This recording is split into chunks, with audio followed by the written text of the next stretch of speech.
So this whole entire area from the shoulder to his rump is the least sensitive. And when you start getting down to his legs, the front legs are less sensitive than the front, or than the back. Okay? When you go to his barrel, the middle is the least sensitive, go to the front, and then go to the flank. You can see how his flank is more sensitive, right?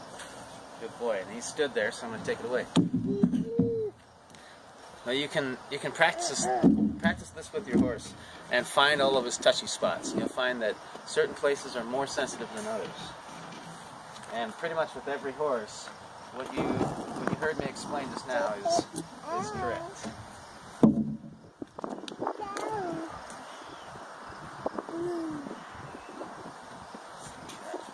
Good. So this is nice. Just that flank. Good boy. All right, now I got to start flapping this thing around. So let's see how it does with this. He's already afraid of that. So here's the confidence builder. When he stands still, good, I'll take that away. Check in with him, we're good to go. And he's licking and chewing right there. Try this side.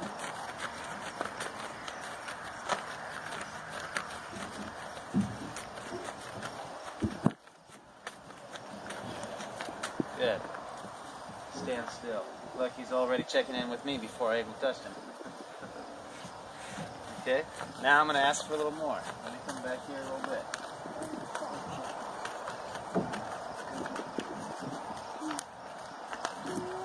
Good. Let's try this side.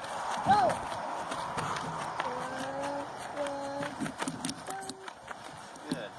So because I've gotten him ready for this, I've prepared him for all these sorts of things just by teaching him that he can trust me and teaching him how to stand still. This kind of stuff is not such a big deal. If I were to try this at the beginning, this would be a disaster. Okay, so it's all about preparing your horse. Okay, let me ask for a little bit more.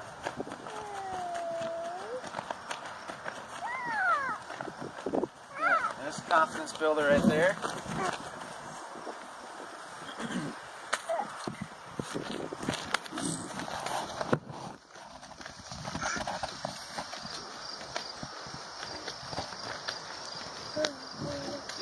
So I had an awesome question yesterday online.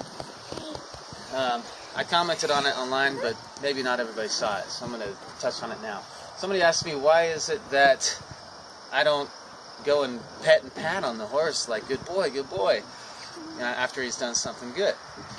Well, the answer is pretty simple, and it's a really common question.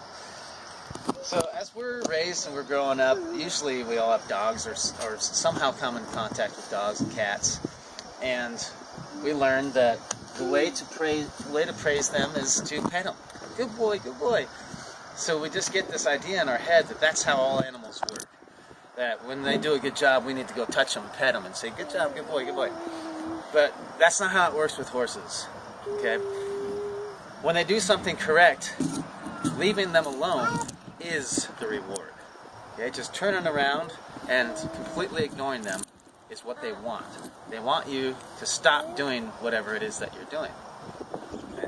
So, like putting this flag up and down like this, they would rather me not do that. So when they do the right thing, which is stand still, I take it away. They learn from that. When he moves and I continue flapping this thing, he's moving around trying to get away from it, and then all of a sudden when he stops moving, the flag goes away. He goes, wait a second. Okay, so when I move, it still goes, but every time I stop moving, he seems to quit doing that stuff. And all of a sudden, it clicks in their mind. That's how they learn, is to release the pressure.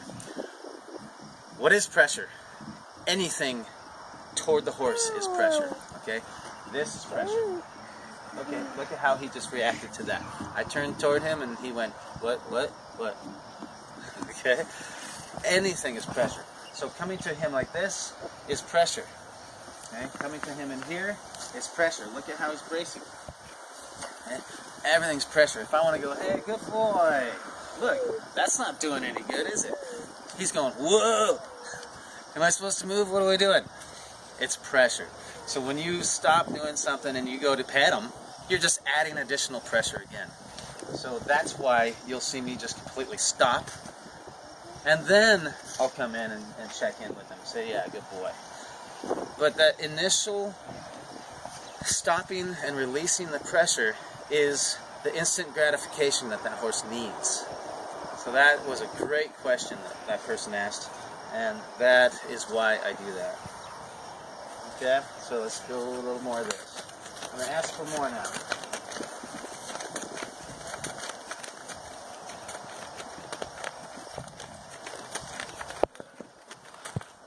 Good. I might just get to a saddle pad today. Just for the fun of it. Ask some more. Good boy. See, so I'm going to stop that pressure. That's the instant gratification he needs. And then I can come check in. Yeah, there we go. And I don't really spend time petting on him and like a whole lot of petting because it really doesn't mean much to him. You don't see horses doing that a whole lot with each other anyway. So every once in a while you'll see them grooming each other at the shoulder or something, but it's not very often. Really, they just move each other around and leave each other alone. Okay, I'm going to ask for more now. A little bit bigger and louder.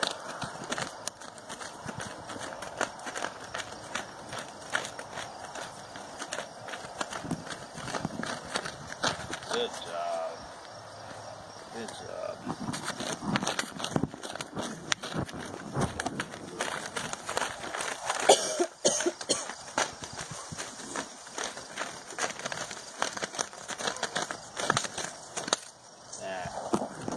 Take that away. Now he's going, oh, okay. Whew. Got through it. Then I can say, yeah, let's check in. And he's like, yep, I'm cool, man. We're all good. Alright. Now we're going to go this direction. So I started up and down because that's less evasive for him. It's less pressure like coming at him. Now I'm going to go toward him sideways like this. So this is going to cause a little bit more pressure to him because it's coming at him. Start lower on the ground, which is a little bit less pressure to him, and then I'll raise this up a bit higher.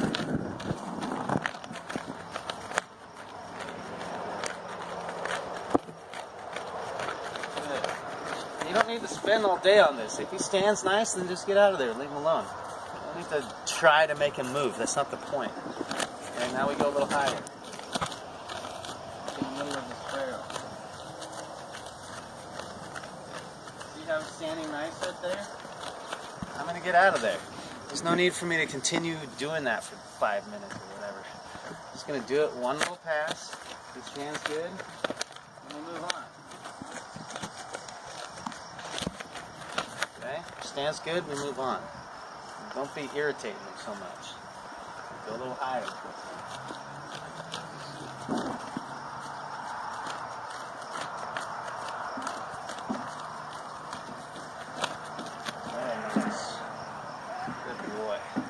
He's already checking in for me. I don't have to do it.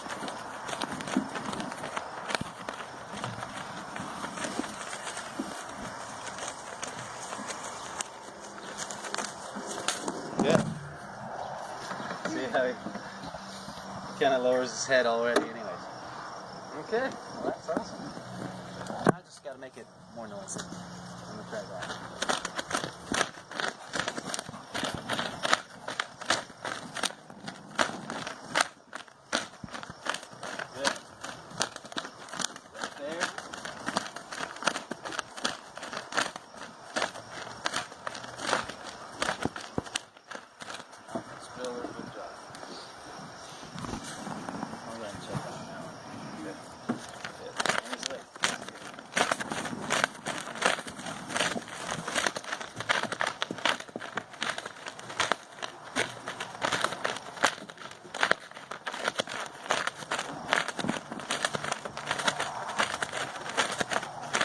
The reason you saw me go back in there is because he took a step backwards with his front foot. So I'm paying attention to every tiny little detail of what's going on here. And a lot of stuff you may not even notice.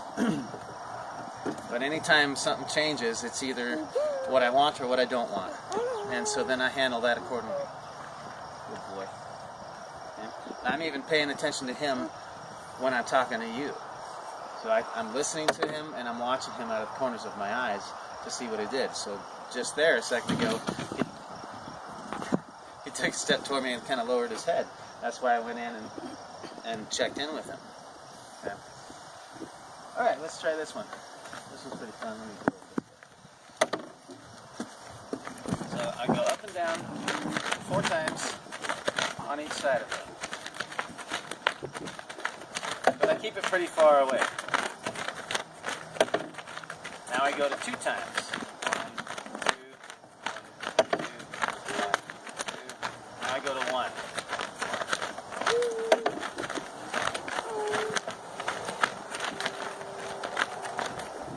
And he stands good. Now that was pretty far out here. Now the next time I'm going to be closer. So we'll start like this.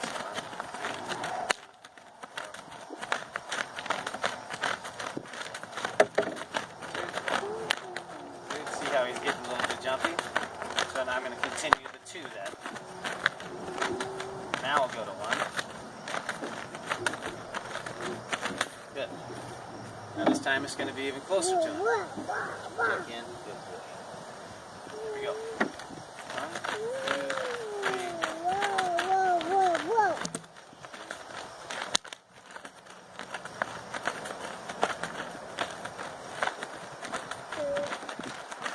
Go to 2. 1.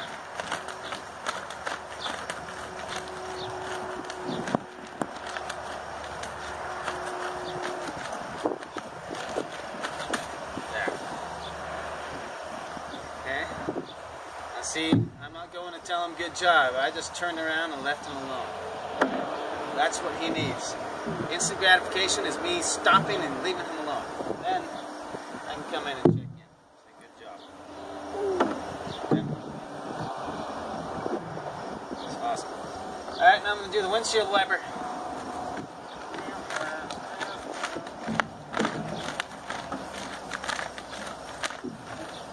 Put it on delay. You got your slow speed. Now it's starting to really pour, so we got to turn them on fast. Okay, you just make this fun. Make little games out of this. Make it fun. Okay. Last thing is just over his head, and then I'm going to try a saddle pad just for fun. Over his head in a circle.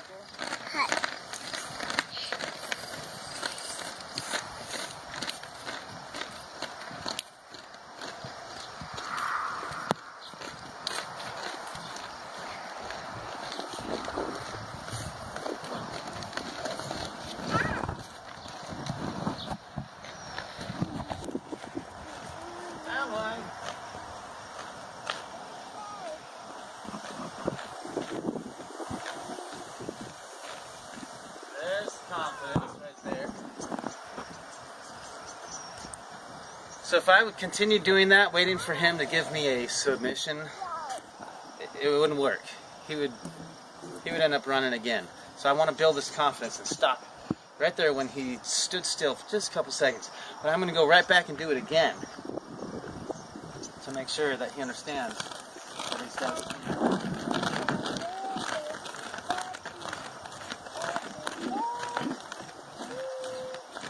He knows that he did it right because I stopped and left him alone. Now if I would have tried this at the beginning, this would have been a disaster as well. But that's why I prepped him with that stick and string. I prepared him for something swinging over his head before I tried this.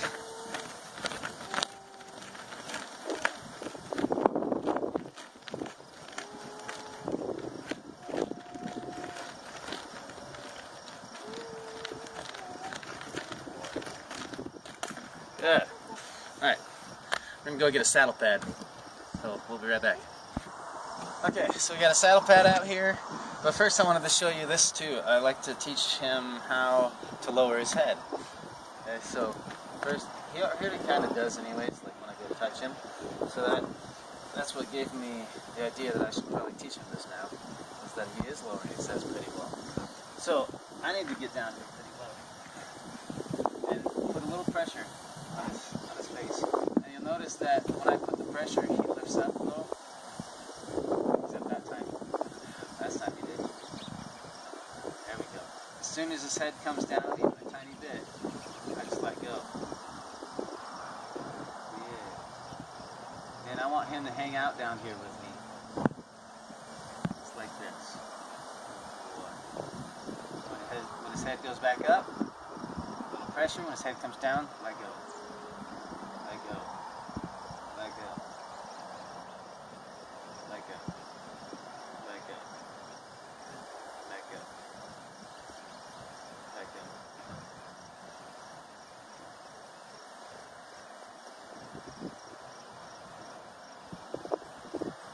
Good. Now when you have this, you've got a pretty calm horse. I don't recommend kneeling down directly in front of a horse you don't know.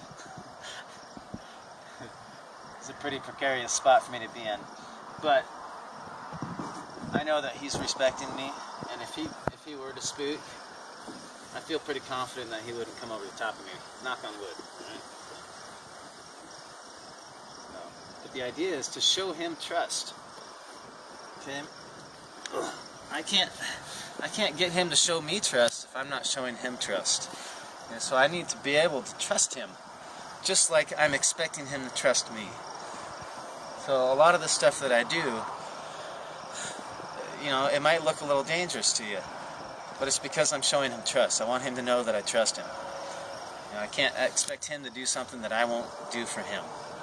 Yeah, good boy. All right, let's give this a shot. Yeah, same thing. I'm going to take this away from him because that's something new, something scary.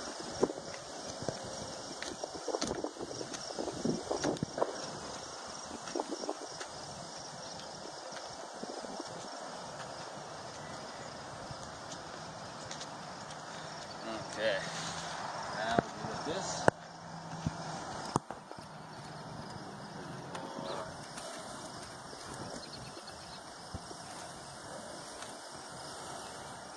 Okay, introduce it. Let him see it. Take it away. What?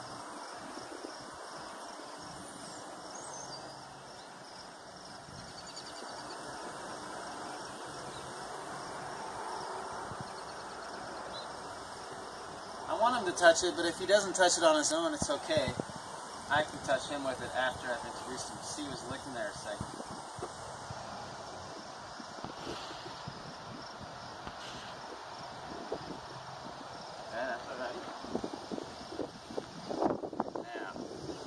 Touch his nose with it. Same process.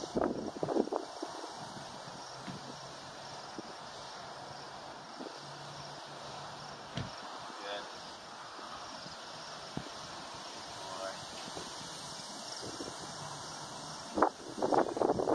Okay, now you see how he's bracing and he's turning his face away there? He brought his nose back to it, touched it.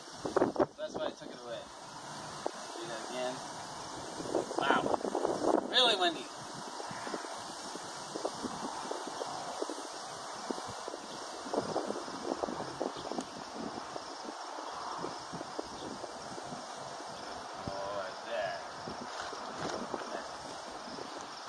So what I was looking for there is because he's bracing and rocking back like this. I was waiting for him to just come forward a little bit off of that rock. Take it away. Try that again.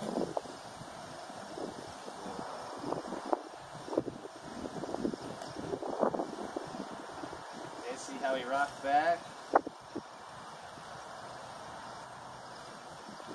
For him to somehow come into it or stand still.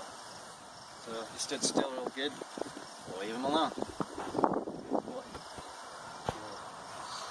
Okay, again. Face. His neck.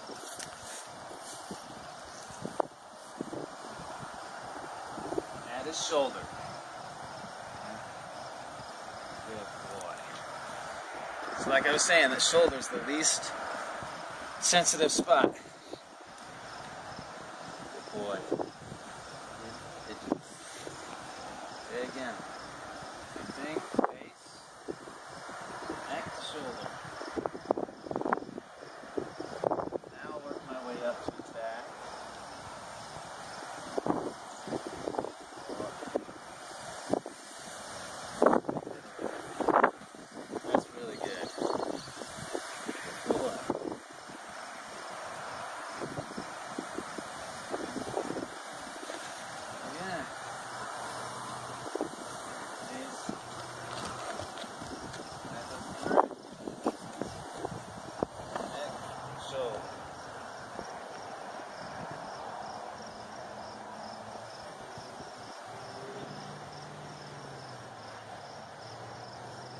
back to his butt.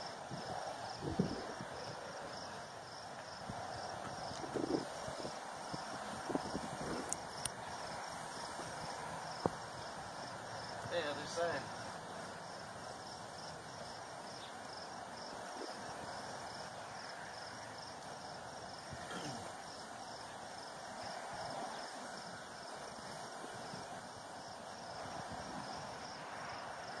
Well, there he touched it on his own. Very slowly, but he did. There again. Face. Neck. Shoulder.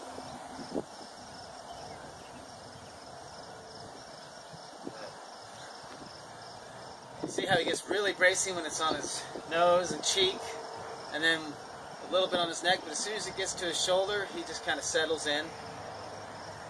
That's why, it's because it's not so sensitive.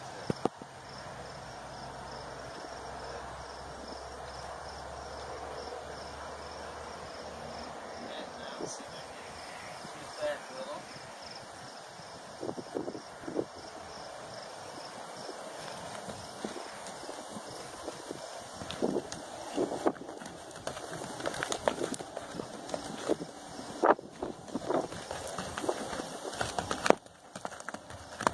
Here.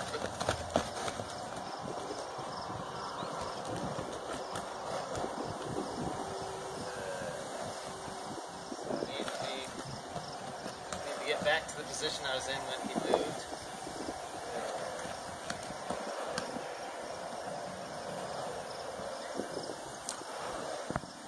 Which was on his shoulder. Good.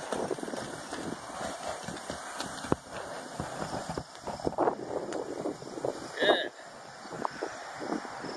There we go. And his hands down.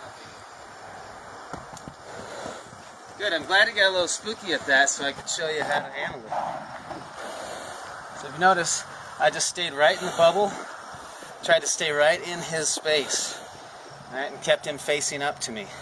And then the goal was to get myself back into the position I was in when he first spooked, which was on his shoulder with this. This is his more spooky side, so you can pretty much expect more of a jump out of him there. Good.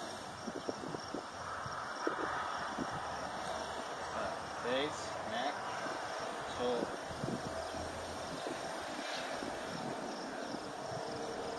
Back. Forward. Check it. There you go. Good. Do it one more time on this side, because it is more spooky. So we'll work a little bit more on the bad side.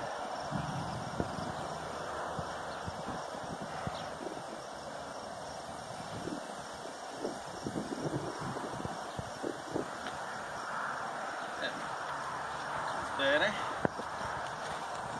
Go to the other side again.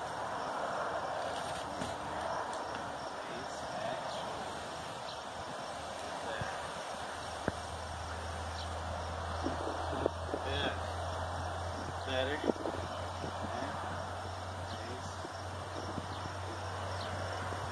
neck, shoulder.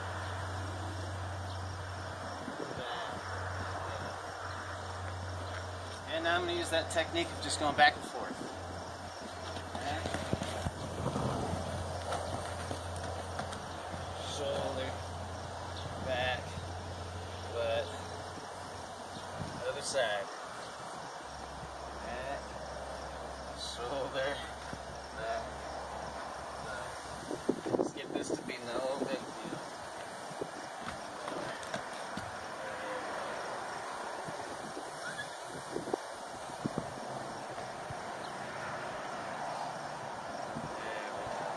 Starting to be better. It's time.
Okay, so this is me just working next to him with this thing, and he has to stand.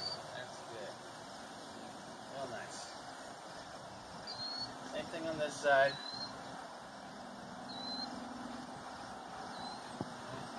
This one would work. No different than me petting him with my hands. Work this thing all over.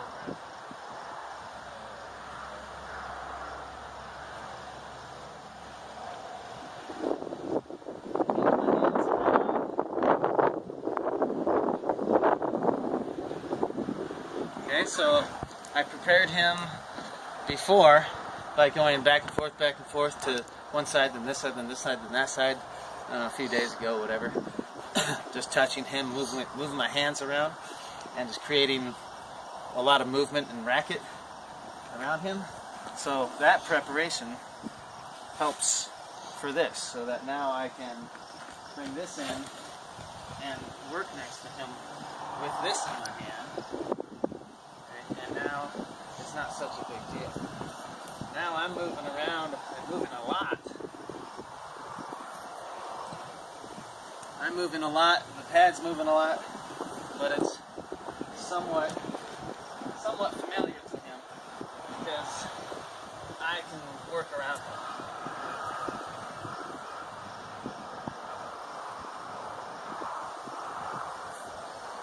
Okay, so now I want to start getting into the offside. So I always start at the butt. Work my way up.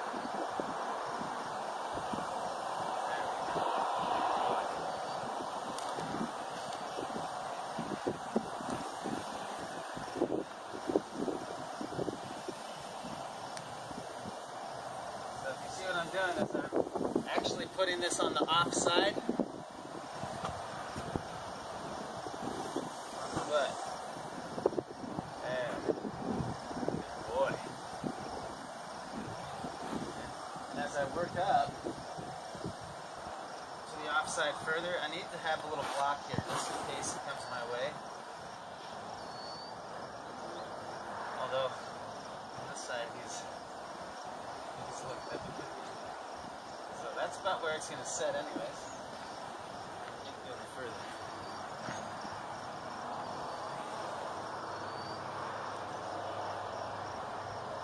So a little bit of a block. Just in case he comes my way. Because he can see that on the offside. See how he just raced up? So that's why I have this block. So when I start putting this to where he can see it on the offside, I need to have a little block up, because if he sees it over there and he goes, and he jumps toward me, I don't want him coming my direction. So the block is there at his eye to keep him from coming my direction.